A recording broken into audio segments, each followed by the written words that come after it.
So let me say I will begin, and for the first part of the lecture, I will present very general context, information that is known to many of you, but which provides the background for the second half of the lecture, in which I will describe some of our own findings, some of my own recent work. And I will begin by drawing upon a wonderful public lecture I heard given about 5 or 6 years ago by Sir Paul Nurse, a Nobel laureate in medicine and physiology. The title of the lecture by Paul Nurse was Great Ideas in Biology. Most of us think of physics as the science of ideas, and biology as being descriptive. Nevertheless, there have been very important concepts introduced in the history. So as I say, I'll just repeat briefly. I'll present some general remarks at the beginning, and then something specific about my own research that may be of interest to you. And the general remarks are drawn from a lecture given by Sir Paul Nurse. The title was Great Ideas in Biology. And as I began to say, you may think of ideas in biology as what we call in English an oxymoron. An oxymoron is like military intelligence, two opposing terms, or jumbo shrimp, again, two opposing terms. But ideas in biology have nevertheless been important. And Paul Nurse identified what he believed to be the 4 greatest ideas in the history of biology.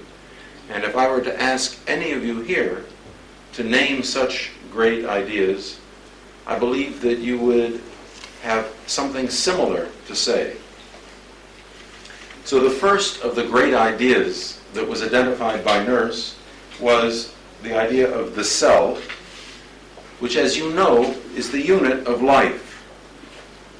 The simplest living things are single cells, including, I might say, the yeast, the brewer's and baker's yeast, Saccharomyces cerevisiae, which was the source of material for my work, which I will describe to you later.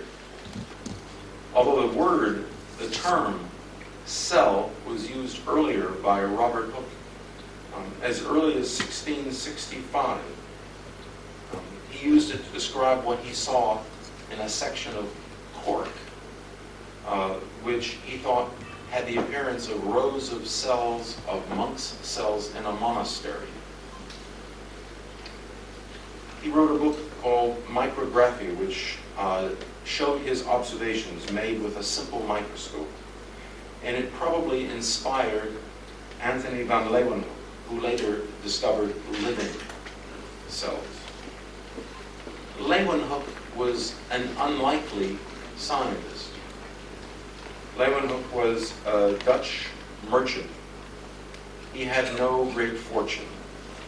He had no higher education. He had no university degree.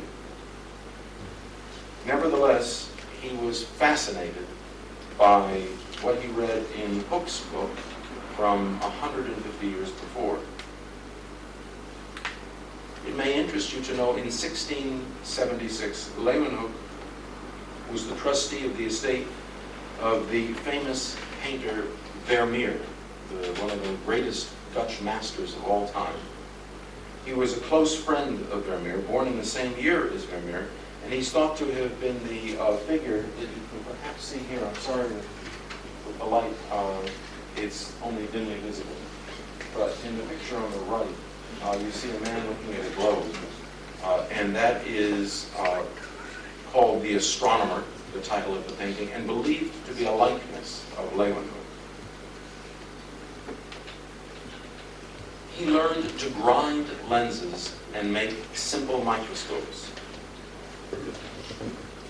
In 1683, he wrote, and I will read this quote from Leeuwenhoek's writing, "I most always saw with great wonder in said matter, which was material that he derived from his own teeth or from other living material, many very little living animalcules. The biggest sort had a very strong and swift motion and shot through the water. The second sort oftentimes spun around like a top. So in a man's mouth, Leeuwenhoek found what he called an unbelievably great company of living animalcules. The biggest sort bent their body into curves. Others were in such enormous numbers that all the water seemed to be alive. These observations of Leeuwenhoek were among the first on living bacteria ever reported. Leeuwenhoek was truly the father of modern microbiology. He made some of the most important discoveries in the history of biology. He discovered not only bacteria, but sperm cells, blood cells, microscopic nematodes, and so forth. After the idea of the cell as a unit of life, the next great idea in biology, identified in the lecture by Nurse, was the gene.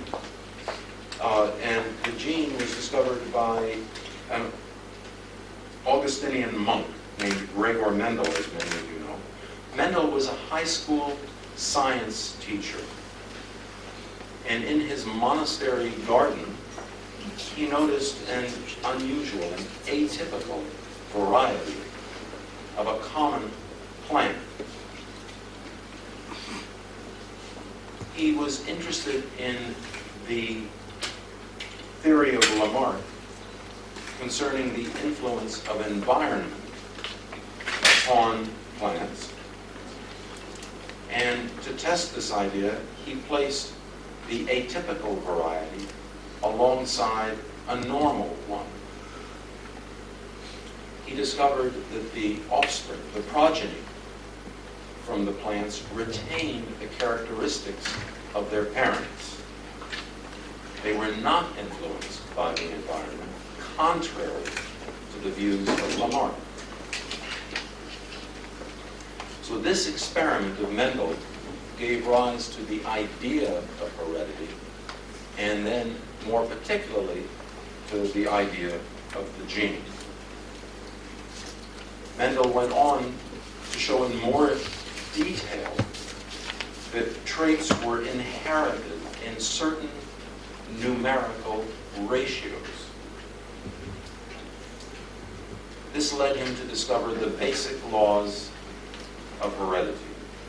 First of all, hereditary factors, as he called them, and which we now call genes, do not combine. They remain distinct from one another. Each parent transmits only half of his or her hereditary factors to each offspring. Different offspring of the same parents receive different sets of hereditary factors.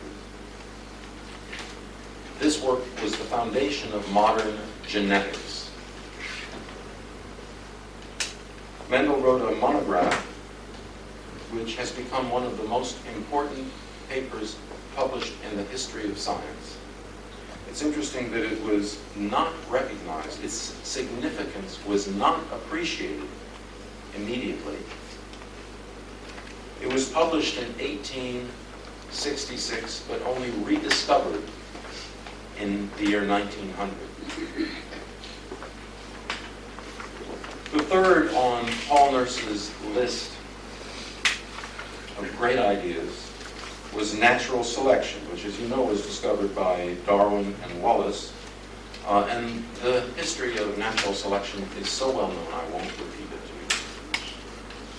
And now I come to the last and perhaps most profound of the ideas of Nurse, which has laid the basis for the work that very many of us have done over the years, including mine. And that is the idea of life as chemistry. The idea that all life derives from and can be explained by the laws of chemistry. Now, the chief architect of this work and of this important idea was Pasteur, who was the son of a poorly educated tanner. Pasteur made many remarkable contributions to science, beginning with the demonstration that living organisms do not arise by spontaneous generation. Pasteur exposed a boiled broth to air in a vessel that was fitted with a filter to prevent particles of dust from entering. Nothing grew in the broth. Organisms would only appear if they entered from the outside as spores on dust, not by spontaneous generation. Pasteur went on to show that such microorganisms were responsible for the spoilage of drinks, of beverages, and for the fermentation of sugar by yeast to produce wine. Pasteur proposed that preventing entry of microorganisms into the human body would prevent sepsis, and this led Joseph Lister to develop antiseptic methods for surgery. Pasteur went on to invent vaccines for rabies, vaccines for cholera and anthrax. In regard to the fermentation by yeast of sugar to produce alcohol in wine, he asked a fundamental question: does fermentation require a living yeast? To answer the question, he broke the yeast. He made an extract of yeast. He discovered the extract was unable to ferment sugar, unable to produce alcohol. Pasteur concluded that a living yeast is required for fermentation. This mistake of Pasteur set back the emergence of modern biochemistry by a quarter century. The reason for Pasteur's mistake was a mutation in the yeast that he used, as a result of which the extract was unstable. Finally, Eduard Buchner repeated the experiment in 1893, and he was successful in demonstrating fermentation by an extract from yeast. And for this, he received the Nobel Prize in Chemistry in 1907. Buchner wrote, "We all grew up in the atmosphere of Pasteur's views. I hence understandably was very skeptical when I obtained experimental facts that appeared to indicate cell-free fermentation."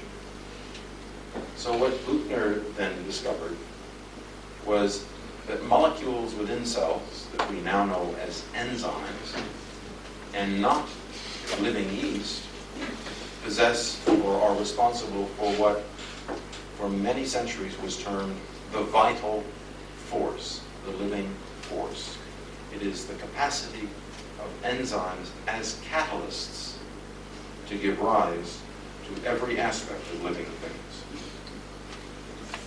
Now, my own research relates, I should say, two of Nurse's four great ideas. It relates genes, discovered by Mendel, to life as chemistry, which emerged, as I have told you, from the work of Pasteur and Buchner and others. So my own work concerns what you may call genetic chemistry. Genes, as you know, direct the formation and direct all activities of living things. You are furthermore aware every cell in every living organism contains a complete set of genes. It is which particular subset of genes that is active or that is used in a particular cell that determines whether it becomes, in a human, a nerve cell, muscle, blood, or other types. So the goal of my research, and that of many others for the last 30, perhaps as long as 40 years, has been to understand how the controlled use of genetic information is accomplished. The practical implications of understanding this important aspect of life are, I'm sure, obvious to you. All infectious disease entails genetic control. Cancer, of course, results from a breakdown of genetic control. And therapies require intervention in genetic control. The current interest in stem cells for replacement of damaged or diseased tissues depends upon our capacity to exert genetic control. Now, in order to use the information that resides in our genes, of course, it must be read or copied. My own work has revealed some of the principles by which genetic information is utilized in this way. As you know, genes reside in long, thin molecules of DNA. And perhaps you can see here symbolized by the blue line in the picture, a molecule of DNA. Human DNA, as you may know, is 1 meter in length and must be compressed to a size of 1 micrometer in our cells.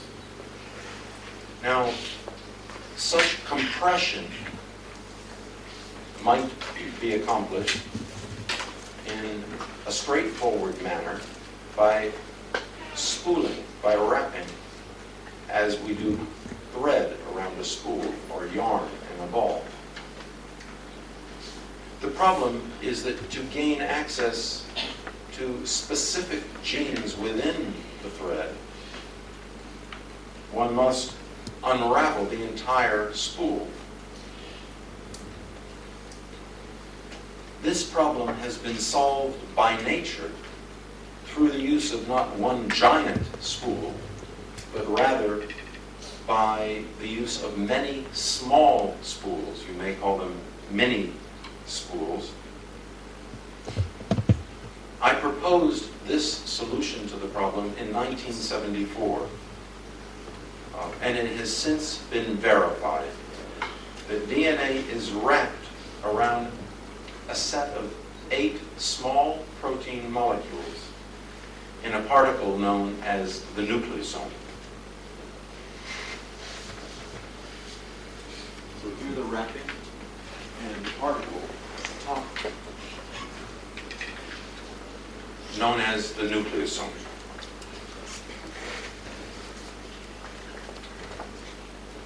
A million of these small spools or particles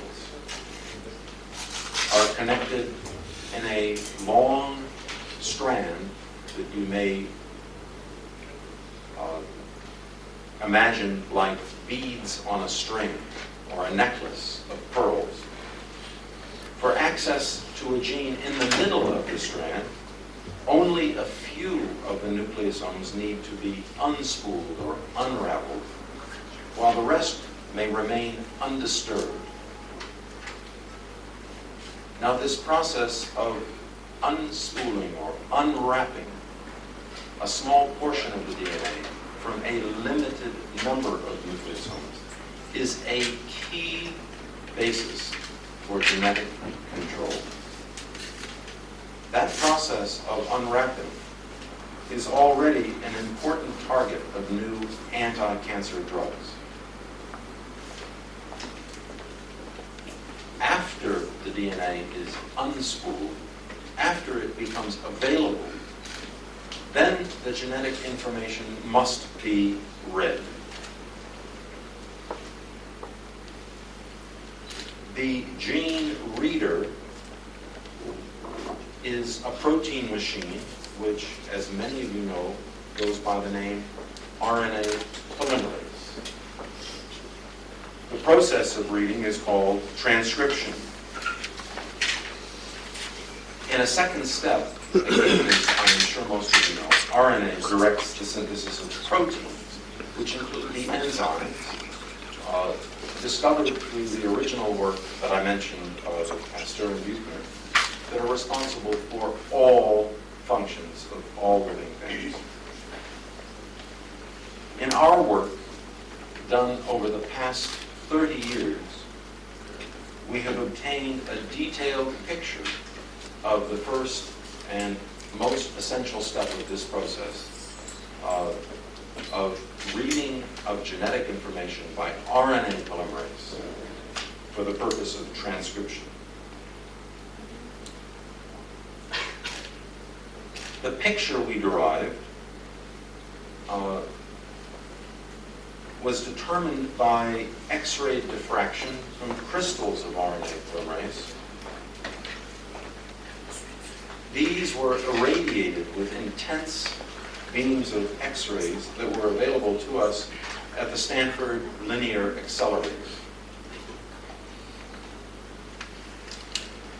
Now, the RNA polymerase, which, as I mentioned before, was derived for our work from the yeast Saccharomyces cerevisiae, is virtually identical in all free-living organisms. The RNA polymerase of yeast, whose organization I will show you, is identical to that, not act alone in the readout of genetic information. An additional 50 proteins participate directly in the process of transcription.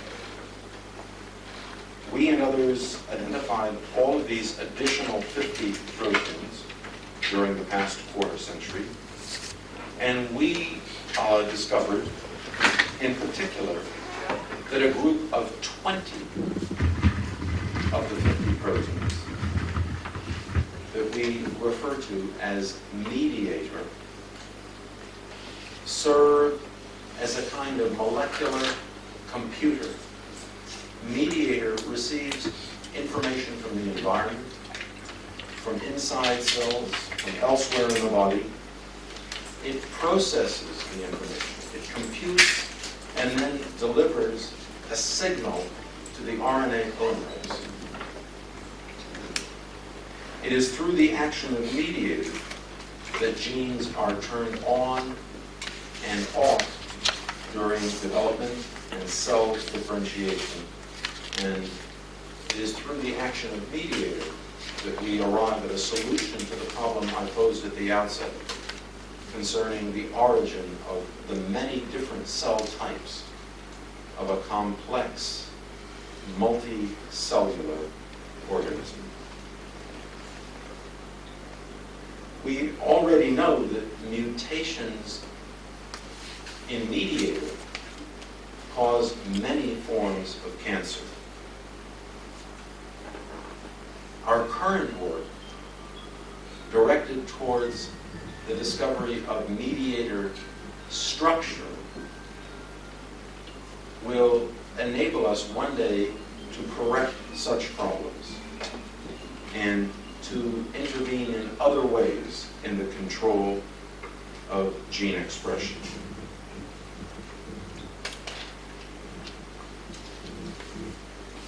I will conclude with just a brief comment on the significance of basic research of the sort that I have described. It has been remarked that we know 1% of all that there is to learn about the human body. In truth, we know far less. But consider how great have been the benefits to human health as well as economic benefits from the little bit of information that we know. And imagine how great would be the benefits of knowing the remaining 99%. That is an undertaking in which I hope all of you will join me, and in which scientists around the world must be engaged. I thank you for your attention. Thank you.